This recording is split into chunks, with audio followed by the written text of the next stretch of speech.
Noreen, and I'm here with a new episode of, we're going to call it Prepper's Pantry. Because after I decided to make this and I got everything together, I looked at it and I thought, man, everything's from food storage, so this is a perfect option for food storage. Now, I didn't make it with the intention of doing food storage, and Sammy is just going nuts over here.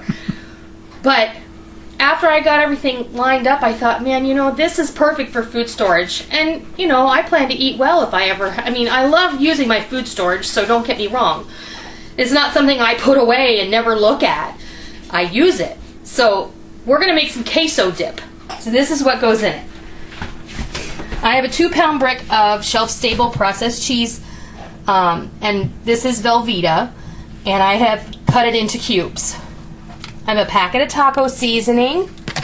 I have a pint of my home canned ground beef that I just drained it. I didn't rinse it. I have 2 10-ounce cans of diced tomatoes and green chilies. You can also get the Rotel, which this is the store brand of the Rotel.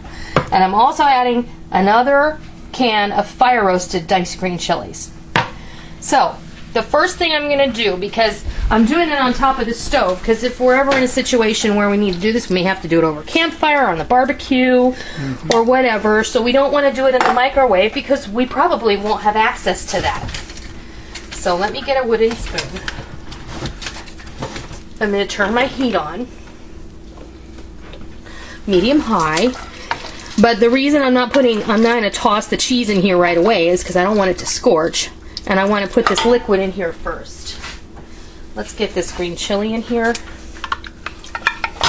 And you don't have to put this much green chili if you don't want to. You can put none. It's up to you. If you just want to put tomatoes and no green chilies, go ahead and throw in a 14-ounce can of diced tomatoes. If you don't want to use the Rotel, or maybe you're home and you're watching this and you decide you want to make some, throw in a medium-sized jar of salsa, or throw in like 2 cups of salsa if you're going to make this amount. I've, basically made a 2-pound brick of cheese, so everything's based on that. A pound of meat, 2 pounds of cheese, 2 cups equivalent of tomatoes, or 2 10-ounce cans of the Rotel. So what you're going to want to do if you want to make 1-pound brick is you're going to make a 1-pound brick of Velveeta, 1 can of Rotel. You won't have to add, but if you want to add half a can of the green chilies, you wouldn't even really need to do that. A little extra flavor really makes a big difference. Yeah, and a half a pound of ground beef. You could make the ground beef fresh. Just make sure you brown it and drain it real well. I'm using the home can because it was easy and convenient. The next thing I'm going to do is I'm going to toss my ground beef in here. And give it a stir. And you won't have to add any salt to this because the cheese is salty enough, and the ground beef was canned with about a half a teaspoon of salt in the jar. So I'm going to now add my taco seasoning. This is just 1 packet. You don't have to use this either if you don't want to. Throw in some chili powder or whatever your favorite taco seasoning is. If you have a packet of chili seasoning, use that instead. This is a no-brainer. It's whatever you have around.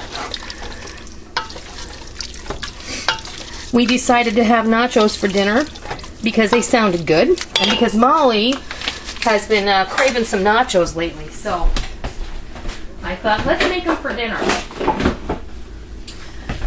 Okay, so what I'm going to do now is I'm going to go, and I'm going to bring this up to heat. I'm going to bring it up to a simmer. Then we're going to toss our cheese in, but I'll come back before I toss my cheese in there. So we'll be back in just a minute. Alright, this is coming to a simmer, and you don't want it at a giant boil because then you're just going to get a whole bunch of separated oily cheese. So don't do that. You want it in a nice simmer. And now that it is simmering, I'm going to turn my heat down. And this is a 2-pound brick, like I said, chunked up. Or most of one, because, everyone who comes in the kitchen when you cut up a brick of Velveeta feels that it's necessary to test it and make sure that it is acceptable for use in your kitchen.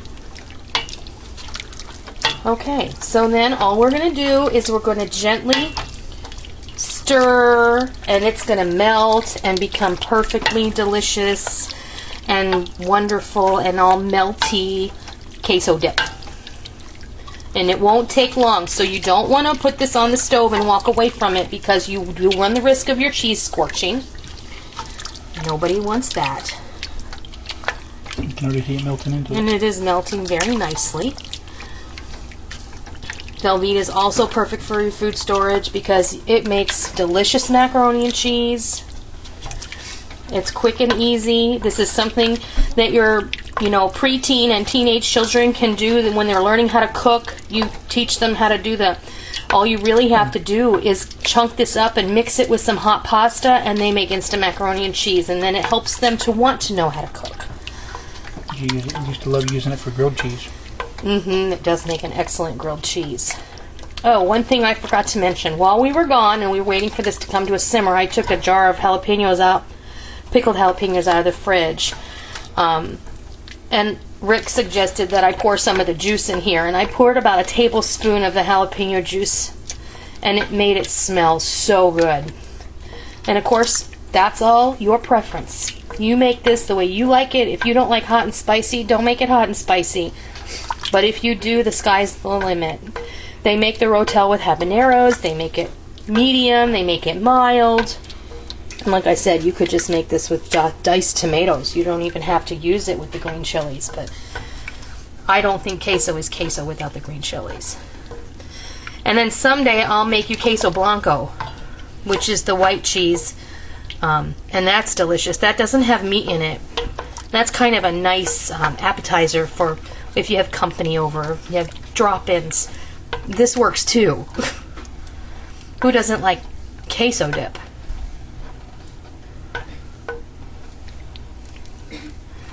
And you can see I'm just gently stirring this the whole time. Once you don't see any chunks of the Velveeta in here, it is time to take it off the heat. If you have any leftovers, I would recommend putting them in the fridge, covered. I would let it cool on the countertop before I put it in the refrigerator. And then put it in the fridge and then reheat it in the microwave.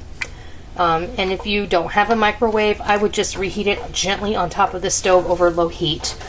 If you had, I would even go so far as to say, I would reheat the leftovers in a double boiler if you had it, because once it's left over, it may burn a little more quickly. Looks good. I think we're there.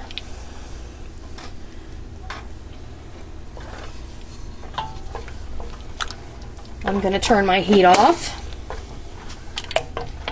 That looks excellent. I'm going to get a bowl down, and I'm going to fix you some nachos.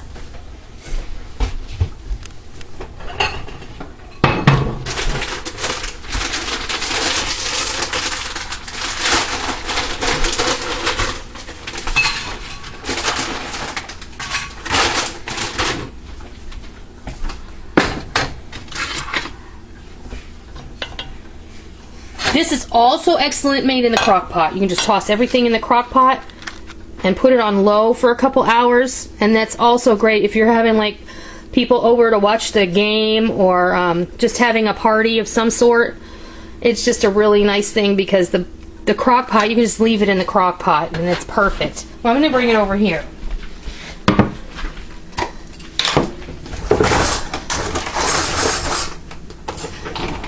And because this is going to be Rick's.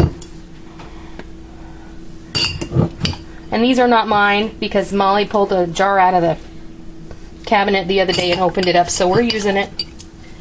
Is that good, honey? Mm-hmm. There you have it. Thank you. Queso dip nachos from your food storage.